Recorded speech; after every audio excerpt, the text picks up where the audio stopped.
welcome to episode 24 of the Web Visions podcast. This is your two hosts. I'm Schlomo. This is Vik. Hi, Vik. How are you? Hello. Wait, can you say something again? Oh, there you are. Now I got your voice. I was missing. Yeah. Okay. Hello. I'm so happy to go toward our 25 episode. So we're gonna celebrate it a little bit at Visible Magic. What are we going to do for episode 25? I didn't even think about that. I can't believe we're even going to make it there next week. Probably we're gonna mint some doll NFT or something like this. Like indigenous style. We are going to put we will put the episode on chain. And that'll be our first on chain episode. That's a great idea, actually. That'd be funny. So we don't have a guest today. Today we're going to talk about some things that we've been talking about within the office. We both work together. He's CTO, Visible Magic. I do strategy work over there. We do blockchain and AI and AR and what else? That sounds like a bunch of things right there. I didn't mean to shill early in the episode, but I just got that shill out of the way.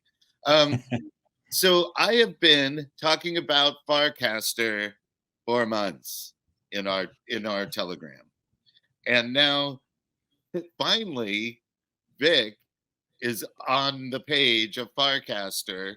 Vik is finally, and why is he looking at it? Because Farcaster is officially evaluated as a unicorn, right? Exactly. Yeah. Like all of a sudden, I'm making our list of what we're going to talk about today. And he sees that at the top. All of a sudden, we come on. He goes, "Oh, Schlomo. Oh God, I just wasn't listening." And now he's like, "What are we gonna do on Farcaster?" Here's what I gotta say. One, it's a little overevaluated because there's not a lot of users, but in the scheme of having vibrant, active users, no matter how big or small, this place is winning in spades. Because one thing, Farcaster is on the simplest thing, a crypto Twitter, which, what does that even mean? Oh, stop right there. Let's look at this blue one. Scroll down to this blue. Yeah. So we can look. This is called a frame in Farcaster. If this was on Twitter 15 years ago, that's when, at least, it's been so long since they've allowed developers to really build on Twitter, that you would get these businesses and entertainment layers baked into your tweet. Here on Farcaster, we're using Warpcast, which is a Farcaster client here. You could see this frame. They call it a frame. And there's buttons on the bottom, right? You could mint. You could buy coins. Some of them are dexes. Some of them are actually, I have launched a coin through a Farcaster frame. And it automatically sent it through this one frame to everybody else on the list. Of a certain, their percentage that should have gone. Like, that is how robust. It's basically putting a different website into the tweet. I'm sorry, I don't know Farcaster, what you call it. A cast, probably, because it's Farcaster. They probably call this a cast. So what does that mean, right? It means that everyone, I was an NFT person drawing Blender animations. Now I could sell them on here, where it was a bigger lift to sell them on Twitter, right? I'd have to click a link that could be malicious and send you somewhere else. This could be malicious too. There's a lot of security steps still need to be dealt with here. But for businesses, this is pretty cool. And by business means anyone. I have a question, because you're a very big proponent of Farcaster, and a lot of people moving there too. What is the difference between the bots, for example, like bots in Telegram, comparing to the frames and stuff in Farcaster? What is the key difference there? You mean like how I could buy and sell things in a Telegram bot, right, as a business, right? Is that what you're saying? Was there between that and doing it this way? Yeah, so essentially I see this is like publicly facing bots or something like do we have the result of interaction here, or just bot at some specific stage in this frame? Like, what's the difference to WhatsApp bots and so on? One difference is we're going to where the audience is, right? Like Telegram is super private, super siloed, right? But here I could start finding things through a hashtag, right? So, like, let's say I could find developers. There's a robust dev community here, right? And I could probably find it by /dev or something, right? And now I could go, which is different than how you would find a developer community in Telegram. Much harder in Telegram, right? So the difference really is what you're saying is the building of it is different, right? Like you couldn't put the same thing into both. The major difference is the frictionless of the buy-in, of the interaction. That's what makes this cool.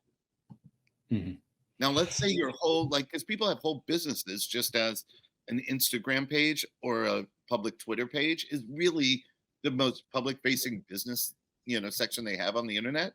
Imagine if you could have a more frictionless way of selling your goods like this, right? We start to kind of, in the end, we're only bullish on this for two things.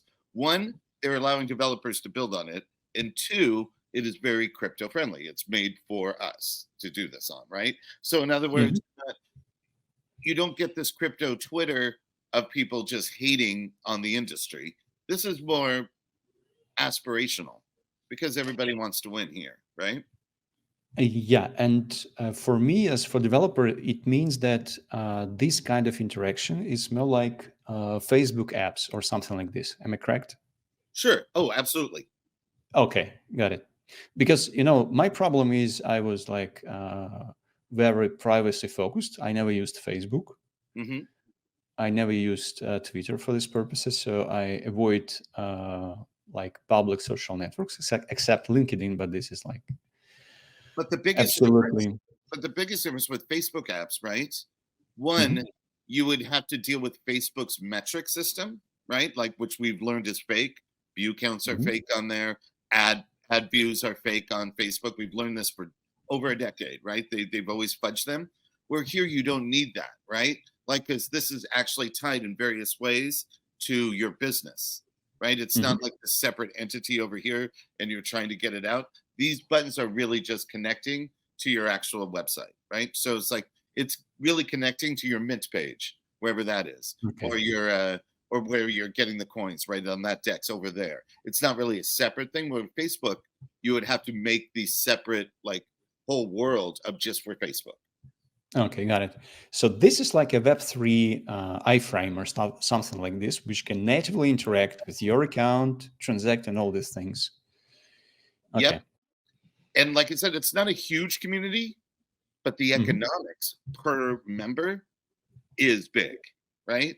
Okay. So that's why all of a sudden all these folks are jumping on. And let's be honest, now that ETH ETF just went through, like everyone's things are bags are happy. Go where businesses are going. Go dance in front of. All right, here we go. Farcaster becomes latest crypto unicorn with 150 million Series A funding.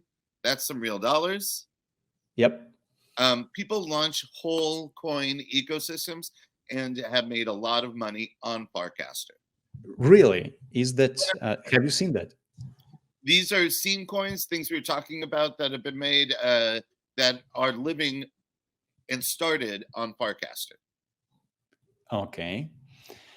And what kind of opportunities do you see to launch on Farcaster at this point of time?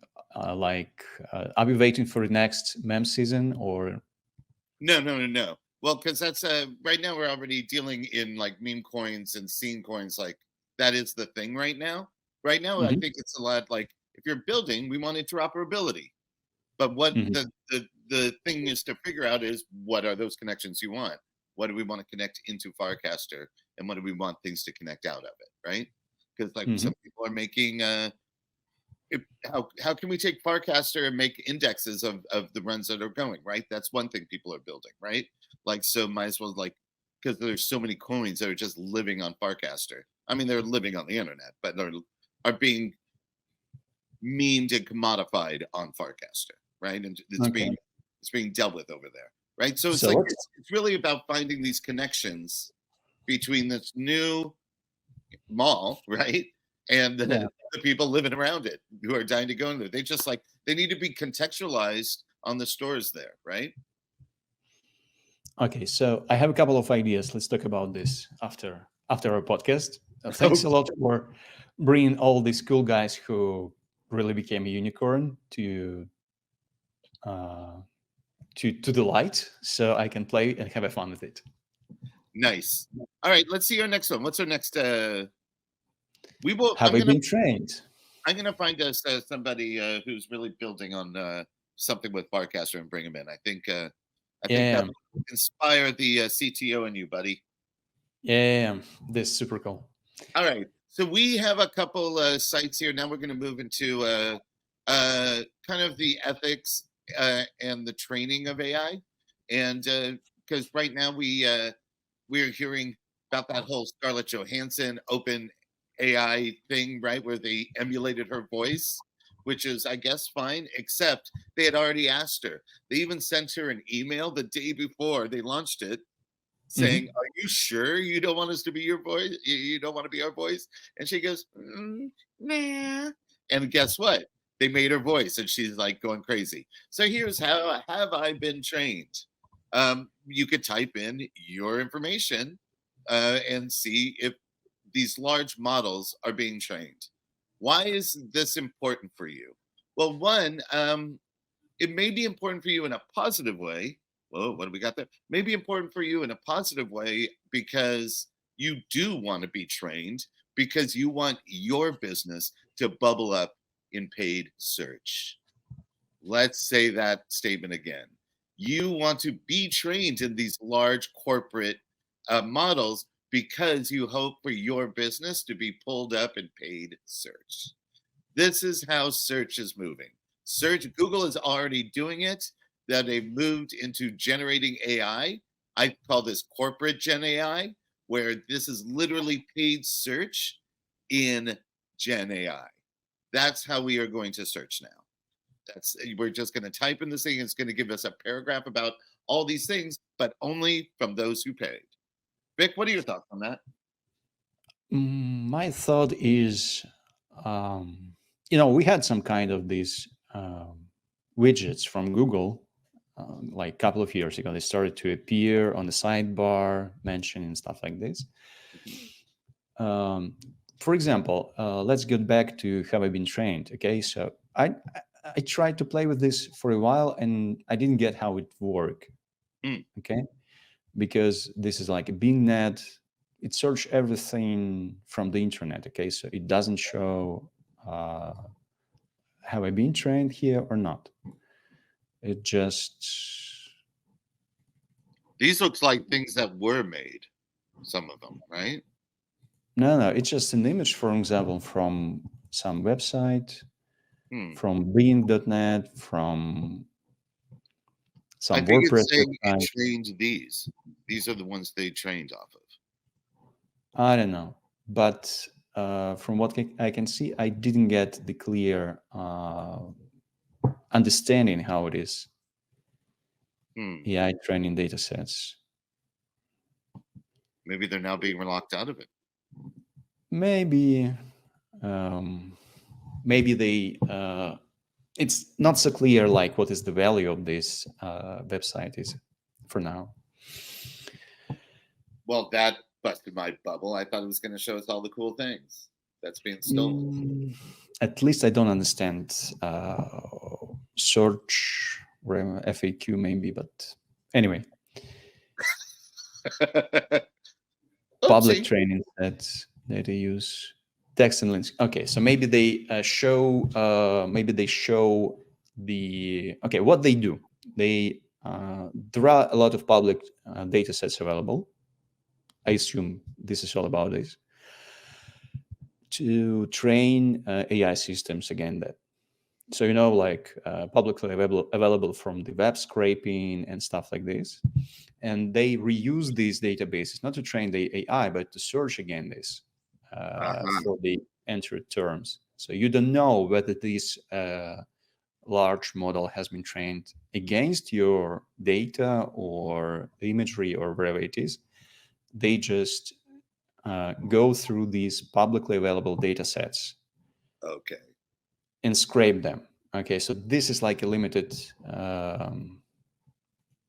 application because you cannot control, like, is it Right.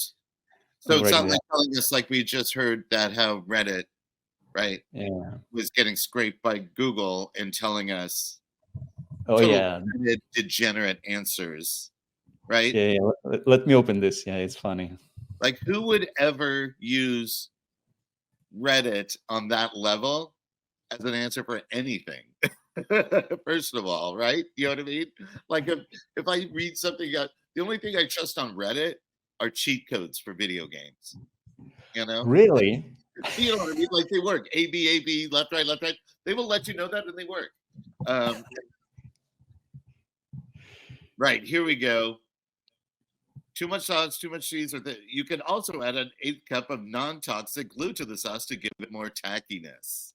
Right? Exactly. In Yeah. other words, this is people just having fun in subreddits, right? It's probably a joke in their community that now is being bubbled up into a news item. Ridiculous.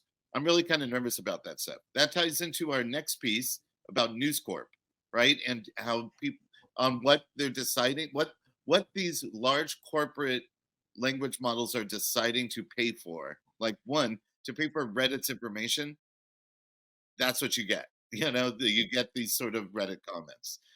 We just saw that News Corp made a deal with OpenAI for $250 million, which, you know, it's not unicorn status, but it ain't bad. He's pulling it up. So what does this mean? Again, we're back to what I'm talking about. Corporate Gen AI models are paying, or for this is paid ad stuff. Coming from News Corp is pure paid ad. Um, it is a lens of news that is biased towards certain certain industries and individuals, and it's not, quote unquote, empirical enough for me. Okay, this is the newsletter for with this news. I read about OpenAI deal. Mm-hmm. So With really their interesting. with their incredibly tacky AI image at the top. That's just ugly. Yeah. Anyway. So this is really interesting because Google gonna. This is, by the way, the article from the Media Copilot, our friends who run this, and I totally agree that Google gonna absorb this. Google already have this information, okay, and OpenAI has to jump into this. And from my understanding, that sooner or later we're gonna have OpenAI to be a, like talking head, talking robot, or something like this, to advise on any kind of search or anything. So OpenAI definitely gonna be in a search business. This is for Oh yeah. sure. They I gonna be think there. that's the biggest money, I feel, at the moment, right? It Yeah, just yeah. makes no sense. How do we get something like it's not the opposite of Google, but kind of a differentiator of Google is DuckDuckGo, right? Hmm. What would a service like DuckDuckGo use to make this level of corporate Gen I search? Like, what data set would they use? I wonder. I just started thinking about that. Right? If you say these folks over here are going to use News Corp, which is a very corporate driven, right, lens of the news. Wonder what DuckDuckGo, if there is even a big enough database for them to even use, right? That make it worthwhile. Be interesting. I think it's a wrong way to look at these things for Okay. DuckDuckGo and other browsers or search engines. So the real threat for Google and why they jumped with both flags into this race, into AI race, is the shift of our experience consuming the information and interacting with information. Because OpenAI, in the last year, shown that people likes the conversational style. Okay, they like to they trust. So this is somebody's voice in your head. Okay, somebody's voice in your head, like the TV shows appeared in late 50s in 20th century. So that's the new TV shows, and this is the voice in your head directly, and you don't even have to type something in the Google search. Okay, because you're gonna ask that in this voice, like, oh, OpenAI, like, what is the best restaurant nearby or something like this? Gotcha. Google is out of business. You don't have to Google it. Okay, so this is why Google jumped into this Gen AI, Oh, and absolutely. I would say that DuckDuckGo is out of this game because if they will not have some kind of conversational agent, I hear. Apple or Google or OpenAI are gonna beat them out just because of this.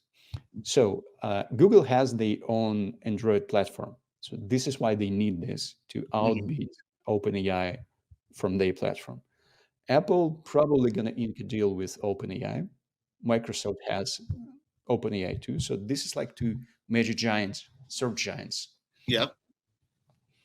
and the Facebook. But I really don't understand where Facebook gonna go with this search engine game. Yeah, it's interesting. I'm not sure if they care so much about being a search as opposed to just being some sort of building block in the mix of it because they know it's important to work, and eventually it'll tie to other aspects of Meta's business, like the Okay. goggles, things like that, right? Like, Mhm. don't devalue their goggles, right? They are selling like hotcakes. People are enjoying them and have use cases, while Apple's are not, right? So we could easily see why Apple would be getting into this game, and it's a little harder for Facebook. I think Facebook be they're trying to be the ones that other businesses could easily build upon. You know, Mhm. that's why they're talking open source. The thought of Zuckerberg saying the words open source is it's literally allowing a vampire into your house. It's your fault. Vampires don't come into your house unless you let them in. You know what I mean? But I can say that their AI research team is pretty darn good. Oh They yeah, release llama models. They release a lot of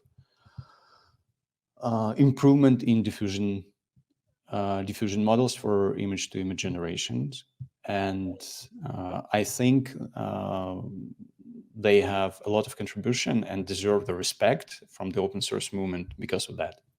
absolutely, absolutely. And like I said, they're just. I think they're positioning the one of that size of business that will have open source situations. Red Hat was a big deal back in its day. You know what I mean? Being something like that builds on top of open source and just optimizes and middleman's open source if needed for companies is a big deal. What you got here? AI driven layer three gaming. Oh, right. Yes. This is our last little thing. Just thought I'd throw it in. This is something mixed with a lot of things we're talking about. This is about AI. This is about Telegram. This is building on Telegram, right? And they just made, I think, almost 2 million for their little company here on Telegram games. I've heard about these. I have not played any of them because I own a Switch. I kind of don't like games in my Telegram. I already do a lot of crypto in it, and that seems like I'm gaming with my money enough. But as they're saying, reach gamers on their turf. Same thing we were talking about with Farcaster. What's the really big reason why you would go there? Because that's where these types of customers are, right?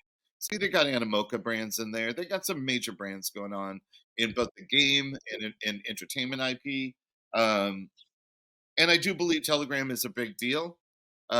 It's not as crappy and disgusting as Discord is, which is just Discord's just bad news. Um, And yeah, I just thought I would throw this out at things. I think more social gaming, games in crypto is a thing. And by games, games are not just, let's say, this sort of thing where it's an actual game that you would consider, but the gamification, the memeing, right? The conversation around a product is the game. And they're just kind of playing around with that. I just thought I'd show that on the, as I wear the hat. If you're watching the video, I have the Show Me the Money hat that we got at Startup Grind in Silicon Valley. So basically, when you take the hat off, you lose hair, and there's like uh, bugs growing in it. Oh, hey, here, this must mean we're over. I'm in a book. Here's the Dow playbook. I've done a lot of Dow stuff. I've done a lot of governance work with some folks through the last 3 some odd years, and apparently I'm in a book. And here you go.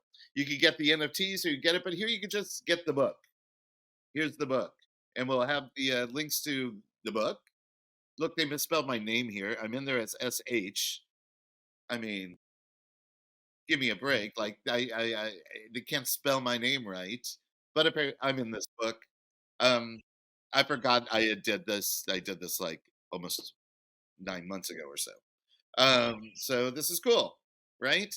Remember, we're here at Visible Magic. We actually make things and do things. This is another output we have in our world.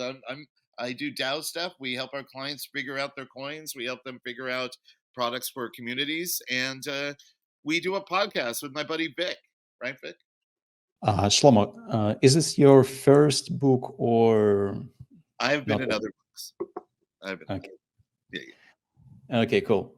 So, what is like to have your own book published and, or just participate? What do you feel? Like a builder? I feel nothing different. Okay. No one reads books. We do books for a reason. We do books to show others that say, oh, someone has book, he must have thought about something for a while. And this shows, right? Another thing that I've thought about for a long time and implemented, made people money, made money go to the Ukraine war with Ukraine DAO, got money for Rosovic with free Rosdow, right? Like, and that work says I know how to funnel money to good causes and help people, as well as get our employees paid, right? And that's basically what DAOs are. What's a DAO? It's basically a collection of folks with a common goal, with an economic layer around it, right? To help enable them to have some self-worth and some goal orient, because we are in a modern world and people like money for doing anything. And that's it. Episode 24 in the can. Vik, Okay, guys, tell them. click and like and subscribe if you like it, and subscribe if you don't like it. It was a pleasure to record this episode, really. Yes, A lot of fun stuff. it was awesome. Next week, when we record, I will be in Austin for Consensus. If anyone's going to Consensus, reach out to us at Visible Magic. You could get us whatever, Shlomo at Visible Magic. Just email us, Vik at Visible Magic. Just email us. And that's episode 24, Web Visions in the Can. Thank you for joining us. Thank you for joining. Bye.